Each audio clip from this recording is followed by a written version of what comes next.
Hello students, आज हमारा जो टॉपिक है atoms and molecules. What is the atom? The atoms is smallest particles of any elements and can not be exist freely state.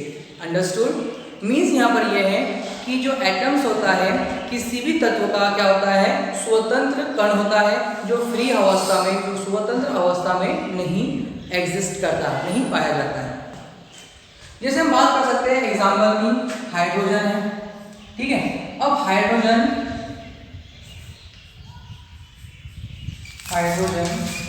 ठीक है, ये क्या है, एक एटम्स है, ठीक है। और इसका जो मास होता है 1 और उसका एटॉमिक मास और जो एटॉमिक नंबर होता है 1 होता है।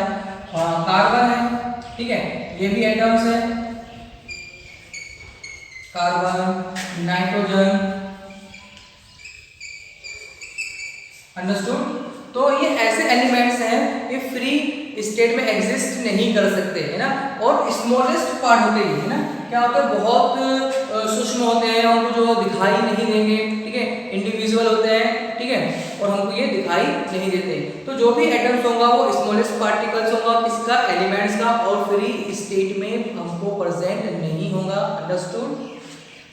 सेकेंड बात करते हैं अपन मॉलिक्यूल्स की।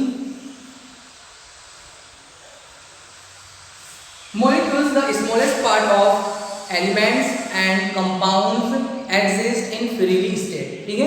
मीन्स यहाँ पर ये है कि जो मॉलिक्यूल्स होते हैं वो भी स्वतंत्र पार्टिकल्स होते हैं और जो है फ्री स्टेट में ये प्रेजेंट रहेंगे। जो एटम्स होते हैं वो फ्री स्टेट में प्रेजेंट नहीं होंगे और पार्टिसिपेट भी नहीं करेंगे any chemical reaction, not participate in any chemical reaction, but molecule जो है पार्टिसिपेट एनी केमिकल रिएक्शन। दोनों में ये डिफरेंस होता है कि ये जो है केमिकल रिएक्शन में पार्टिसिपेट नहीं करेगा, जबकि मॉलिक्यूल्स जो है केमिकल रिएक्शन में पार्टिसिपेट करते हैं। मॉलिक्यूल्स ले सकते हैं अपन, जैसे कि hydrogen H2, oxygen, nitrogen, fluorine etcetera, ये सब कैसे हैं, मॉलिक्यूल्स हैं, इस फॉर्म में एग्जिस्ट कर रहे हैं, मॉलिक्यूल्स फॉर्म कर रहे हैं, और ये कैसे है, इंडिपेंडेंट है, ठीक है, स्वतंत्र अवस्था में रहते हैं, ठीक है। फिर भी हम जो है मॉलिक्यूल्स को भी जो है अपन देख नहीं सकते, ठीक है, मॉलिक्यूल्स को हम देख नहीं सकते, ना ही एटम्स को देख सकते हैं, ठीक है। हाँ, लेकिन हम बात कर सकते हैं कंपाउंड की।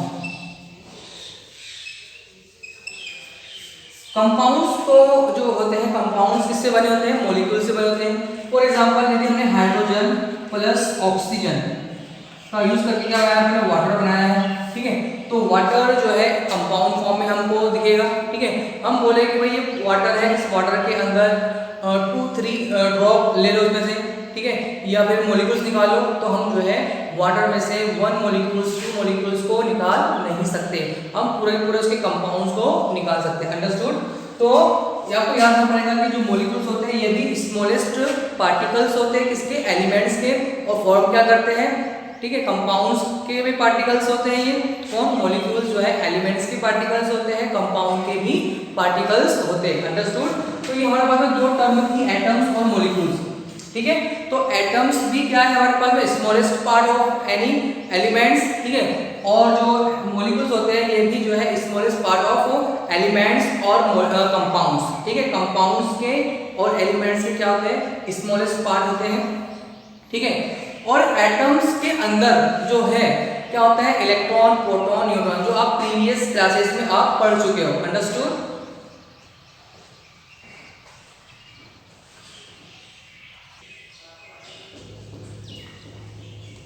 स्टूडेंट्स, आपका जो नया टॉपिक है वो है आपका डाल्टन्स एटॉमिक थ्योरी, ठीक है। फर्स्ट ऑफ ऑल जो साइंटिस्ट था डाल्टन, उसने जो है एटम्स के लिए जो है अपनी एक थ्योरी की डिस्कवरी की है उसने, ठीक है, और एटम्स के बारे में कुछ पोस्टुलेट, उसके बारे में कुछ जानकारी हमको, कुछ थ्योरी हमको दी, ठीक है। तो उससे कुछ जो पोस्टुलेट है, फर्स्ट पोस्टुलेट ये है कि एटम्स नॉट डिवाइडेड एनी, ठीक है, atom not divided any chemical method,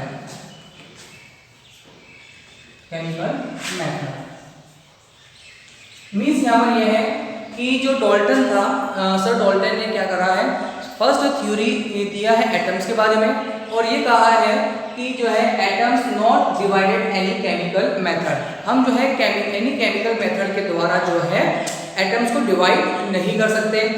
number 2, atom do not cut, ठीक है, हम जो है एटम्स को काट भी नहीं सकते हम, ठीक है, एटम्स को हम जो है काट नहीं सकते, ठीक है। नेक्स्ट दिया है यहाँ पर कि एटम्स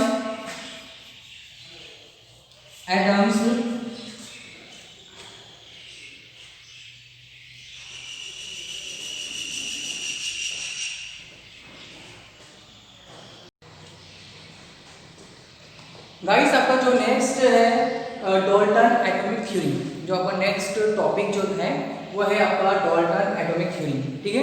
तो डाल्टन ने कुछ पोस्टुलेट दिए, मतलब कुछ थ्योरी दिया, उसके बारे में कुछ पॉइंट्स डिस्क्राइब किया।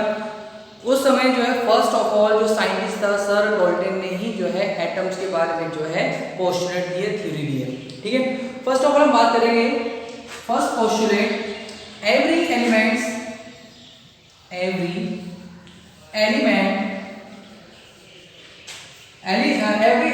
formed by atom and tiny particles, ठीक है। जो भी एलिमेंट्स जो है प्रेजेंट है वो किससे बने हुए हैं, या तो टाइनी पार्टिकल्स या एटम से क्या है बने हैं। नंबर 2 पोस्टुलेट यहाँ पर ये दिया है, atoms can not divided atoms can not divided any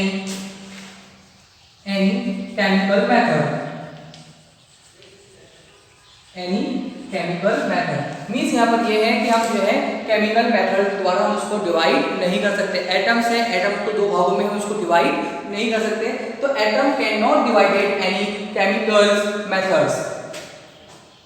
number 3 और यहाँ पर है सेम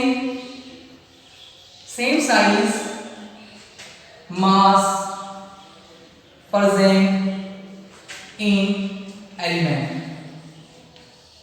मीन्स यहाँ पर यह है कि कोई भी जो एटम्स होगा या एलिमेंट्स होगा तो जो उसका साइज है, जो एटम का जो साइज है तो वो साइज क्या रहेगा, सेम रहेगा, वो साइज जो है चेंज नहीं होगा।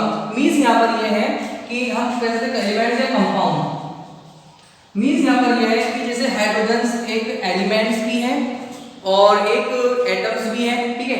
तो इसका जो मास है 1 मास, इसका जो है एटॉमिक मास 1 है और एटॉमिक नंबर भी 1 है, तो इसका जो है मास जो है ये कंपाउंड फॉर्मेशन करेगा।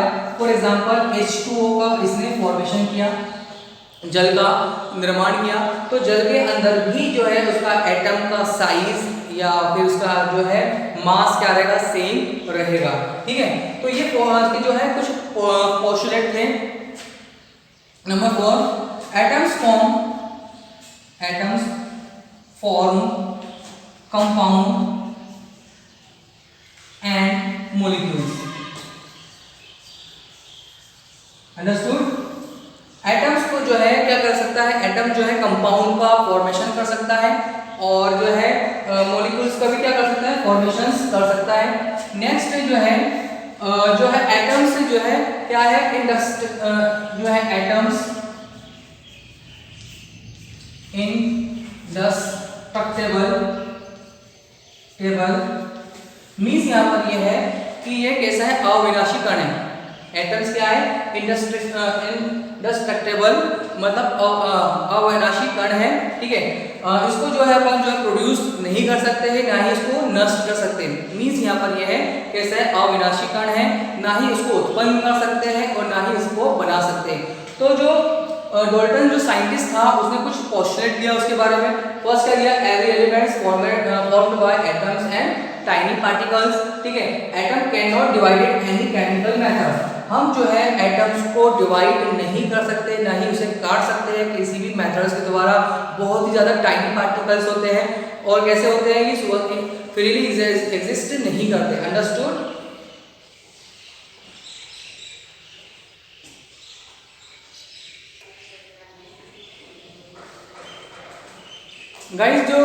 डॉल्टन के जो पोस्टुलेट थे तो उसमें कुछ लिमिटेशन भी तो कुछ थी, ठीक है।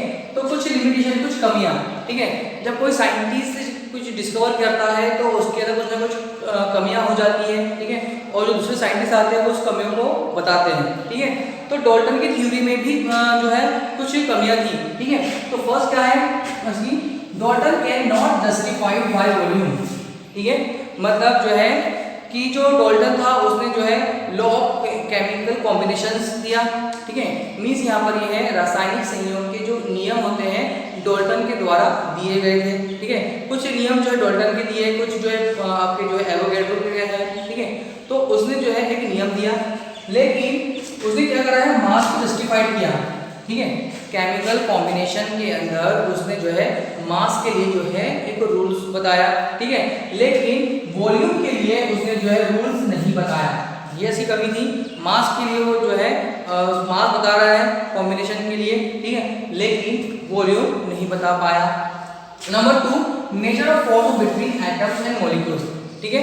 मतलब जो मॉलिक्यूल्स होते हैं किससे बने होते हैं, एटम से बने होते हैं। जो मॉलिक्यूल्स होते हैं वो एटम से बने होते हैं। तो दो एटम के बीच में जो फोर्स होता है उस फोर्स के बारे में डॉल्टन नहीं बता पाया, ठीक है। मतलब जैसे कि मीन्स यहाँ पर है कि H और ये H, इससे बना क्या है, H2 बना है। तो ये दो H के अंदर फोर्स कौन सा लगा, ये फोर्स कौन सा लगा, तो बताने में असमर्थ रहा डॉल्टन, ठीक है। By this theory difference between smallest part of compound, ठीक है। मतलब कंपाउंड का स्मॉलेस्ट पार्ट कौन होता है ये बताने में भी क्या रहा, असमर्थ रहा। तो गाइस आज आपने जो है मॉलिक्यूल्स, एटम्स और डॉल्टन थ्योरी के बारे में स्टडी किए हैं, अंडरस्टूड। Thank you.